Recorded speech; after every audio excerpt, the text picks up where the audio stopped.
Peak Arc. It's a funny name, and it's a funny looking island. It's like a bunch of green balls. It's not green ball. It's giant cactuses. Oh, really? Yeah. I just read it. Oh, yeah, it was cactuses. I'm like, Yeah, I don't giant remember. green balls. Yeah, that is not a. That is not it. Big old tennis balls, like. Yeah. Yeah, but they get to the island and they're welcomed pretty warmly, like heroes. Hey, party, baby! Yeah. I was like, what the heck? I'm like, what did they do? And like the like the village leader, hey, welcome guys. Like, we're gonna give you a feast. Welcome. And, which doesn't make any sense. I was already starting to smell something a bit fishy, bit sus. Right. Yeah, but they eat like a lot, and Mr. Nine and Miss Wednesday like leave, and he says, hey, thanks a lot. Yeah. And then we just don't see him. And then eventually everyone passes out, you know, falls asleep from drinking, eating, and flirting. Yeah, in Sanji's case. Yeah. Oh, and Usopp was trying to flirt, and did?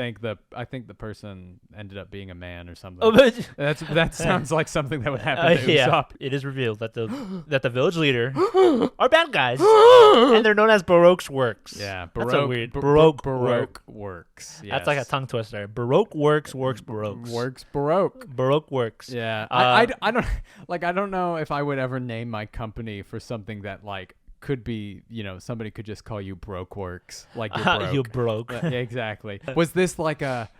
Well, how did you react to this, Edgar? I figured they'd be bad, but it wasn't like, how could they? But they fed them. They fed them. Yeah. I just thought, you know, who cares? Of course. And Zoro and Nami have, of course, caught on, the smartest people, you know. Yeah, they really are the smartest people. Well, they're not the. I would say Sanji is smart. I would just say he's blinded by specific things. You know? He was like flirting. When it comes to women, he is blinded. Yeah, you know. Nami is already kind of a distrustful person, like of the group. Not really, but you know, of the group, she like tends to like go with like she's a very like a selfish person in not the worst way, but you know what I mean. Yeah. That's kind of who her character is, and Zoro is just always like has a good intuition. Now, Edgar, when I first read One Piece, a year and a half ago probably now, but this was the part that hooked me. It took me a while. It took me about 2 months to get to this part, but I started reading like a madman. Yeah. This is when it started happening, and it started happening with Zoro versus the 100 this fight, assassins. Yeah, this cool, right? This the million. The millions, yes. Yeah. So, but they're not with Baroque's work, right? I think they're hired by Baroque Works. Okay. But yeah, it's he like cleans like this group up. He like fights them pretty. It's a good fight. It's a really good fight. I implore you, Edgar, to watch the anime. Like, it's really animated, and it's animated with like the old style. In the Alabasta sagas, when the old style of One Piece just works so well. Okay. The comedy is at its peak, and it flows really nice. It's really great. Yeah. That he basically takes care of almost all the goons. Yeah. And leaves Mr. 8 and Mr. 9 and Miss Monday and Miss Wednesday to be dealt with. They're the actual Baroque Works, right? Yeah. Yeah. Fight them along with Miss Wednesday, who eventually brings up Karoo, a duck. Yeah. I could this is like one of these characters or one of these animals that I see. I just know you're gonna be loud in the anime. Yeah. Every time I see him on the screen, I just imagine, well, not on the screen, but when I read the manga, I just imagine his voice like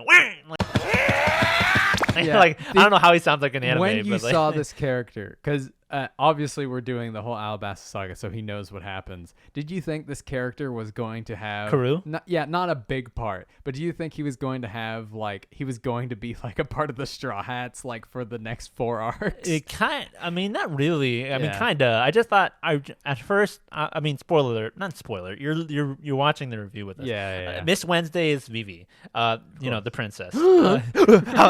The one person who's like watching this without any, which is fascinating because she's like quote unquote the villain in the last arc, you know. I thought they were just gonna be, you know, a villain to be, you know, taken care of. I thought that would be like it, but you know, but as they're fighting, you know, as Zoro is fighting, you know, the other Baroque's work, Mr. 5 and Miss Valentine show up.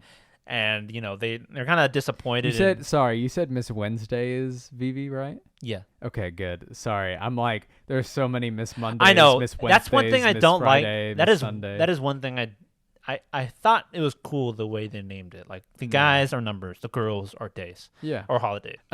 So we get to one of the funniest parts of this arc is Miss Wednesday. In halfway through the fight, Miss Wednesday is holding Luffy hostage while he's sleeping. You know? Yeah. If Luffy is a big ball at this point. He is. And Zoro like uses him as a shield and stuff because he knows he's so durable because he's rubber. Yeah. You know.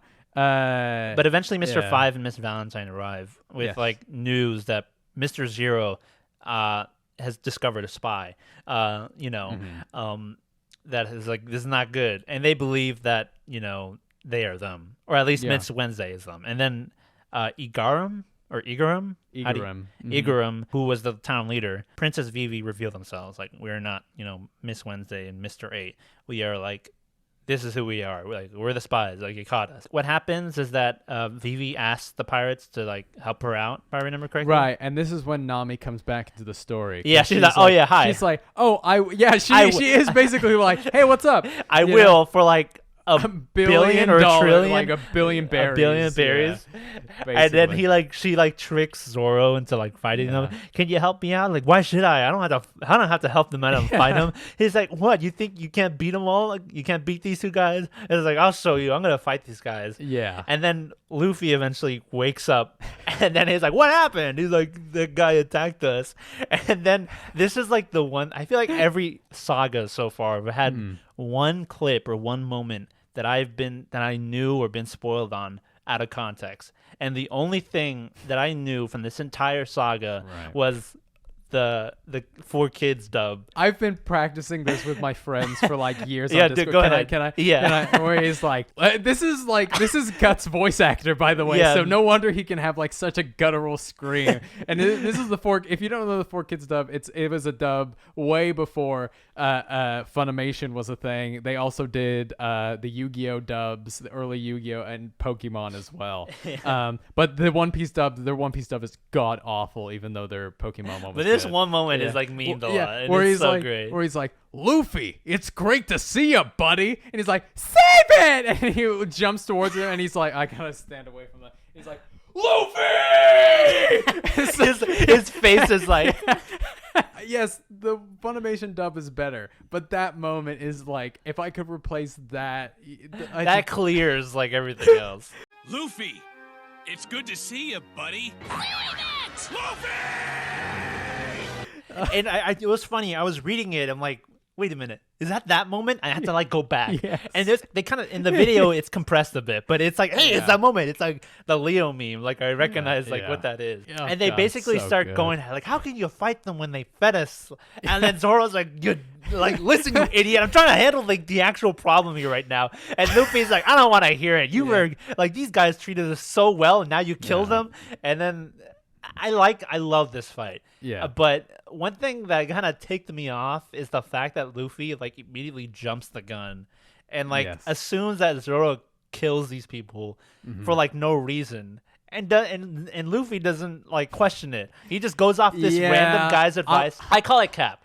This is your I don't know what was it, first mate or lieutenant or what do you call it? This is your first mate. This is your first mate. The right first person, right hand man. Yeah, this is your right hand man. The first straw hat that you recruited that you have such a bond with, and you don't believe him for 1 second. Yeah. But when Nami killed Zoro, or apparently killed Zoro in Arlong Park, and Usopp is like, oh, Nami killed Zoro. She's a bad guy. Luffy's like, nah, I trust her. Right. Zoro's not dead. But he doesn't get the same treatment Edgar, here. I think that it was like, I get Luffy's dumb, but like, I agree with you. I do think that this is very out of character for Luffy, but I think Oda wanted a Zoro versus Luffy because one of the chapters' name is Luffy versus Zoro, and I don't think he's going to have another moment like. I don't think he's going to have an opportunity because you're right. He is the first right hand man, and I think Zoro and Luffy are very, they are very attached to each other. Oda just wanted them to fight, so he had them do a silly. It was a cool fight. It's just that was the one moment I'm like, come on, Luffy. I know you're dumb, but you're not stupid. And another great moment at the end of the fight when like I forget who was. I think it was Mr. Five. One of the Brokes work is like, hey, excuse me. It's like, shut up, and they're like, and then they do like this cool like panel fight stance where they're like, don't interrupt our fight. Yeah. And it's one of my favorite panels. It's like, and I'm gonna put it up on the editing screen right here. Is when he's like, his face is like this, and Zoro's face is like, and it's side by side. It looks really cool. Yeah, one of my favorite. And then they panels. eventually kind of beat him like pretty effortlessly. Yeah. I don't know if it was by accident, but like in the middle of their fight, they kind of just take him out like immediately, and they basically like resolves their fight. And there's a lot of gags in this one.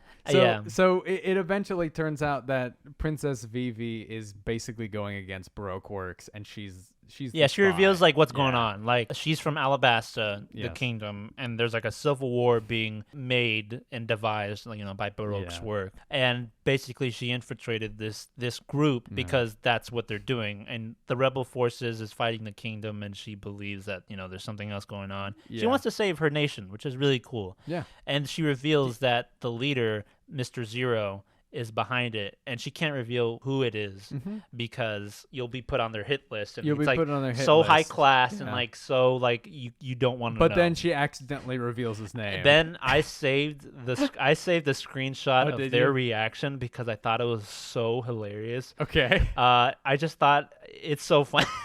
Okay. When she drops it, Nami's face and Luffy's face is so hilarious. Like Nami and like Luffy, like Nami is so horrified. Like their jaws drop, and then Luffy's like, Yeah, exactly. And then Zoro's like, you just told us. Like, what is wrong with? There's just a lot of good gags in this arc. Is when they're like, well, don't worry, like they don't know what you look like. And then Mr. 13 is over there, and he's like, and Nami's like, wow, what a good artist. And then she's like, wait, no, wait a minute. Yeah, it's also something that we get later on is that he doesn't get a good look at Sanji.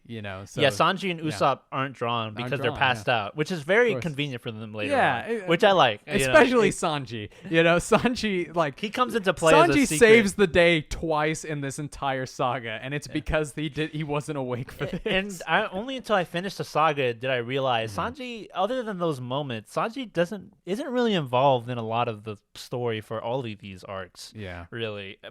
He's more involved in play in the Alabasta arc, but I realized wow, he's doesn't have a lot of lines. He doesn't say a lot in these arcs. Obviously, he has his quips here and there, but he's kind of not shoved to the side. But I feel like even Usopp is more pivotal in these moments. In these moments, I would say there's definitely specific arcs where each Straw Hat is the MVP. Yeah. Igor is gonna leave dressed as Vivi to act as a decoy, and he leaves, and then this actually shocked me. I didn't expect this to happen. The ship and the entire sea around him blows up like lights on fire.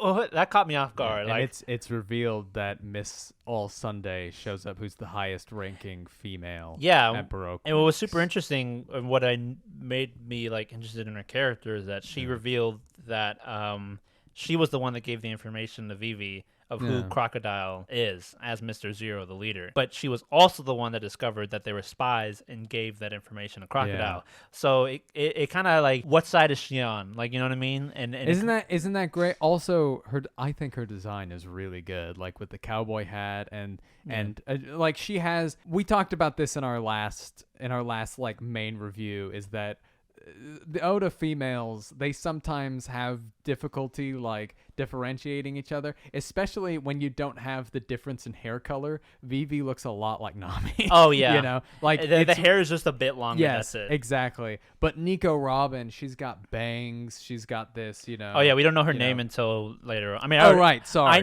know now, but we don't know her name. This is why, guys, we talk about sagas so that we can talk about. Did you look at this character and think? I did not think Straw Hat. I didn't. No, I didn't. No. I didn't. You know that, right? That happens I at the end of Alabasta. Yeah, right? but I kind of recognized her, and I was like, she kind of looks like that one chick that I see all the time. Yeah. But I kind of stopped myself. But in the very end, I caught on she's Rob. What? What? Simp? Do I smell a the next arc? No, but she gives them a log. yeah. She gives them a log pose that leads them directly to Alabasta, and Luffy's like, "I don't want your help," and he immediately like doesn't like her because she essentially, quote unquote, killed Igarum, which is really nice. He's like, "We're gonna find it our own way." So they eventually head off to the next island. Mama. So this is so this arc is really good. I don't know. Funny arc, right? Yeah. This is a really funny saga. It is. This is probably the second. I don't know if it's the second best arc in this saga.